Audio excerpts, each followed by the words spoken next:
Embracing movement diversity will change your life. It did for me, and today I'm going to share with you that journey, how it transformed my life, and how it can do the same for you with just little tweaks. I am a dance teacher, ballet mostly, have been for 35 years and counting. I feel like I have two parts to my life in dance, the before and the after. The before was before I realized that my limited movement inside the dance class was affecting my life outside of the studio.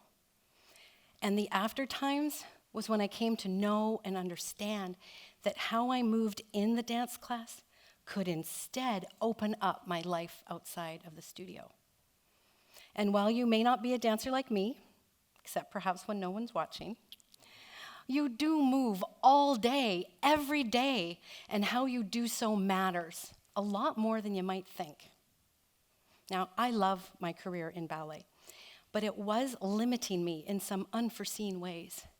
Striving to have a look of simplicity and lightness at all times, not very practical for real life, which is complex and sometimes requires acts of strength.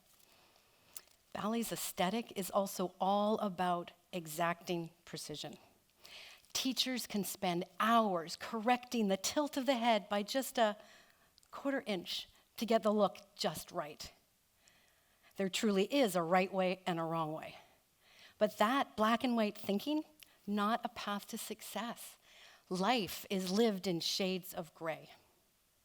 And the denial of gravity, the epitome seen in point work as dancers seemingly float on the tips of their toes. Yes, it's dazzling, and I loved it. But the continual pull away from gravity was like I was denying that the very laws of the universe could affect me. Lengthening my spine, reaching ever up and up, trying to be lightness personified. Put a two-way stretch on my spine, making it static and immovable. Now, our spines are designed to be adaptable, translating to actually teaching us how to be adaptable, to manage the many curveballs that life throws at us. I thought I was strong. I wasn't. I had become rigid. And when a devastating divorce blindsided me, my lack of true resiliency took center stage. My body, my movement habits, had simply not prepared me. Thankfully, soon after the divorce, the after times began.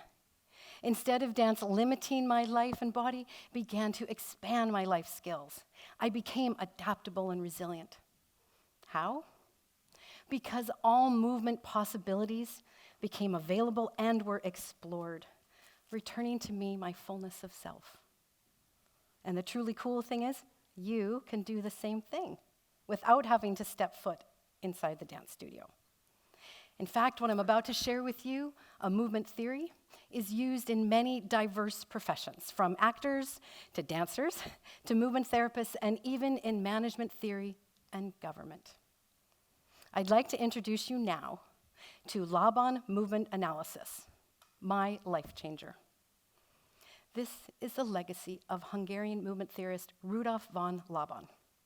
He was interested in many, many things, including efficient movement and expressive movement. In fact, he was even hired by the British government to increase efficiency in wartime factories. Meanwhile, he was striving to help his dancers to be as expressive as possible. Now, I think these two ideas come together rather beautifully. They have a very similar basic foundation, which is Laban's approach of looking at movement from the perspective of opposites, brilliant in its simplicity.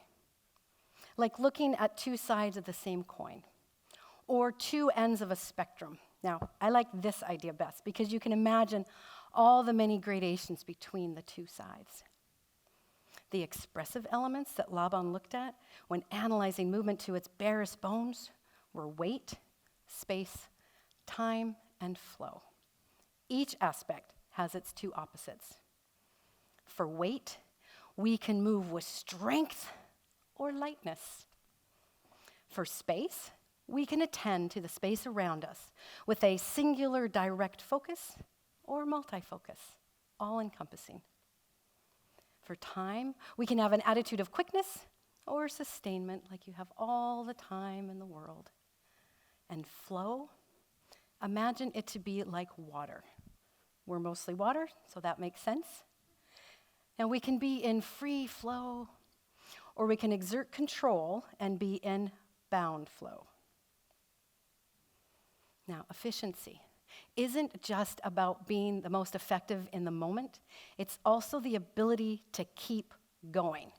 And remaining on one side of the spectrum for too long can exhaust you and trap you in a movement rut. So it's important to also go the opposite way, to keep both options open.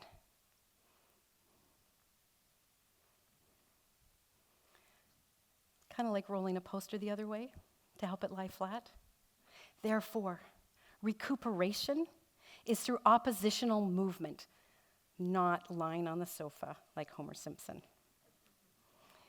Now, we need to do these opposites daily, kind of like having a balanced diet to be healthy. Now, his theories of expression, while also logical, prove surprisingly challenging for me. This is where you meet your movement ruts and the reasons for them, and the purity makes the truth unavoidable. Now, as I shared, I had the before and after times to my life in dance. And the dividing line between the two was when I realized that I was dancing and therefore living in a limited way. I had actually picked my sides of the movement spectrum and obliviously stayed there. I was comfortable and competent. Why change? In the before times, cemented daily, I was in my lightweight. And for space, I was direct with everything. Words too. Clarity as a teacher is essential. And I was in sustainment. I demonstrated everything slowly and methodically, even slowing down the fast jumps. And I was absolutely in bound flow. Control, control, control of my body, of my business, even my emotions. These admissions were not just who I was inside the studio environment, but in life too. Because who we are as movers, that is who we are. How we think, talk, take actions, make decisions, all of it, everything about us is movement-based. Even when you think you are still moving. When I realized that my beloved ballet wasn't just limiting my body, but my life, I was on a mission to change it. Maybe I didn't have to be so rigid all the time, or in bound flow and lightness. Now I do demonstrate strength, including standing up for myself and setting boundaries. And I embrace free flow, and I see opportunities I didn't see before. Because our movement profile creates our life. And so let's just take a few moments to explore just two factors, noticing your preference on the spectrum. I will demonstrate, but in the spirit of self-discovery, I invite you to join me. We're going to start with weight. With lightness, let your arm go forward or up, like you're trying to pop a bubble, trying not to pop a bubble, or caressing the face of a loved one. How does it feel to be expressing yourself through lightness? Now we're doing the opposite, the goal to make a strong impact. Imagine you're pushing a piano up a hill. Yeah. Or you're going to make a strong punch, a yes or a no. How does it feel to exert yourself with strength? Now, there is a time and place for both. Now, one more exploration, time. Taking as long as you want, let one arm float up. Maybe the other one can join you and it turns into a luscious stretch. And now with quickness, send your arm out like you're swiping that last cookie. Shoot your arm to your destination as fast as you can. Now, going as fast as you can all the time is a recipe for burnout, especially if you add strength to the mix. Now, of course, how that plays out in your life is unique to you. Your chosen career will affect you too, Perhaps not as dramatically as mine, because I'd actually focused on sticking to my sides. But everything affects everything. So I invite you to consider areas in your life where you are adaptable and flexible, moving easily between the two sides.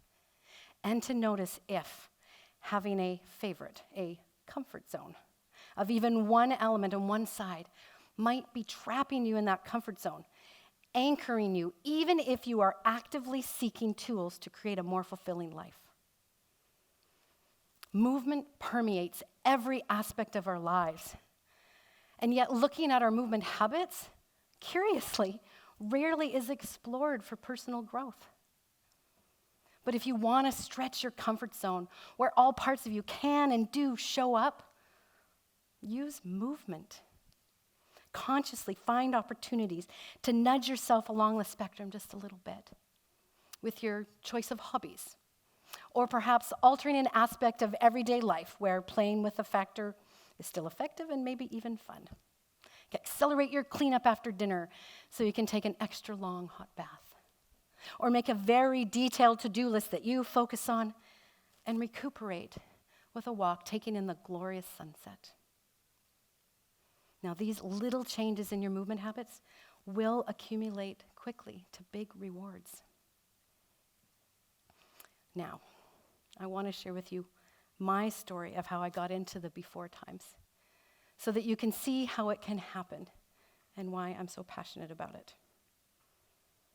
First, I want to say I'm so thankful that despite financial hardships, my parents made it work for both me and my sister to have music and dance lessons. I think they put me in dance for physical activity and music for artistic development, but their bigger goal for me was just good life skills. The sacrifices they made to keep me in dance gave me my career and the knowledge to share with you what I have today.